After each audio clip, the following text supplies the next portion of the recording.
Hey guys, guns are essential with part 3 to my survival gun series. I've got 2 guns on the table today. I was going to feature these in their own separate video, but I kind of started thinking that I'd be repeating myself on a lot of the features because there are several similarities in these guns, so I figured I'd just kind of clump them together and shoot one video. The gun up top is a Lee Enfield, chambered in .303 British. It is a bolt action. It has a 10-round detachable magazine. The release is right there in front of the trigger. It's had the barrel chopped down to 18 inches. It doesn't have the factory sights on it anymore, so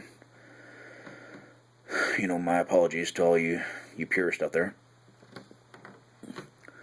The bottom gun is a Marlin 336 chambered in .30-30 Winchester. I've featured this gun in I think 2 videos now, so I know you guys are probably getting tired of seeing that.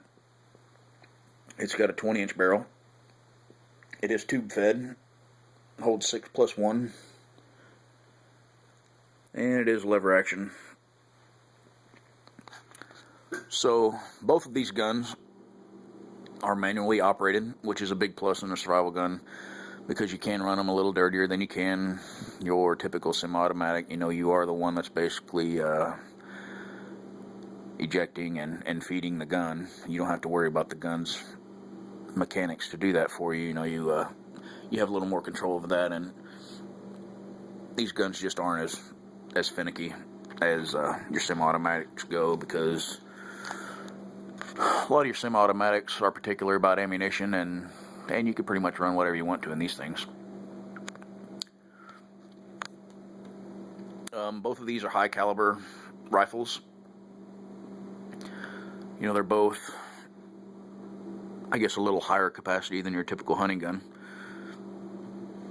I know a lot of people don't consider a 10-round gun or a 6 or 7 round gun to be high capacity, and I don't either, but as far as hunting guns go, they're up there.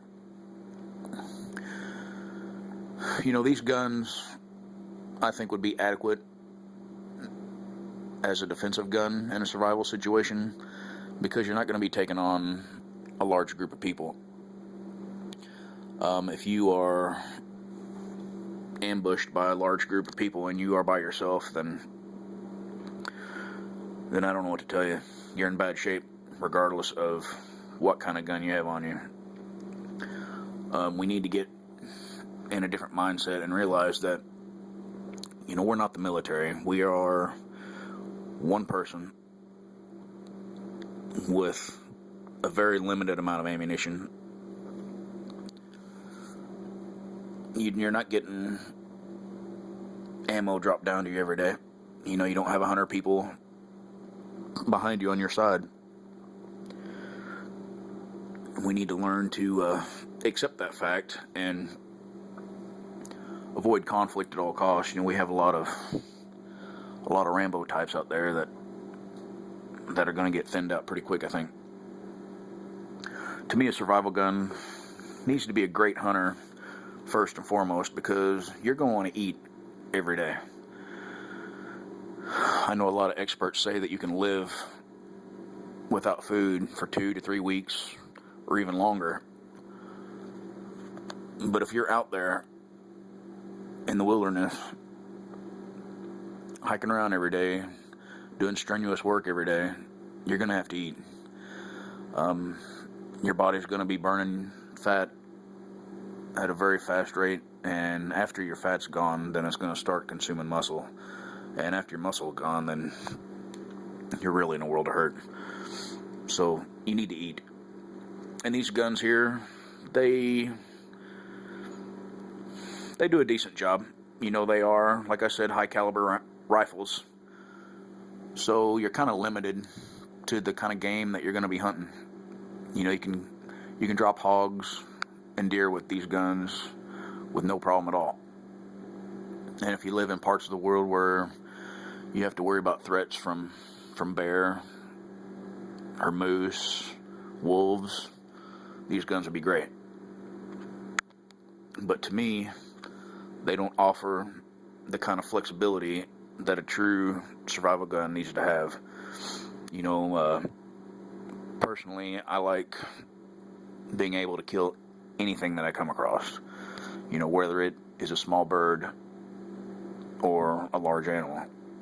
You know, maybe a snake, turtle, whatever. You know, not that you'd have to shoot a turtle because, well, hopefully you could catch it. But still, you need to be able to kill whatever you come across. And while you could kill a squirrel or a rabbit with these guns, it would just, you'd lose a lot of meat in the process. They do make chamber adapters to run in these guns to allow you to shoot 32 ACP. I haven't shot any of those. I haven't even seen them. I've seen them on the internet and read a little on the forums about them, and you know, some people are all about them and some people just don't think they're worth much. So I'm probably going to have to get me an adapter and just find out for myself. I think it depends a lot on the rifle and a lot on the shooter. You know, like anything else, if somebody gets something and they can't shoot very good, then it's easy to blame the adapter, right? But neither one of these is my go-to survival gun. I'll show that, I guess, in my next video. It's not perfect by any means. It does have some drawbacks itself, and they will be noticeable from the get-go. I guess that's it for part 3. If you guys would leave me some comments. You know, I appreciate all the views. I appreciate all my subs. And I thank you guys very much for everything, for all your support. And like I said, stay tuned for part 4. Thanks a lot.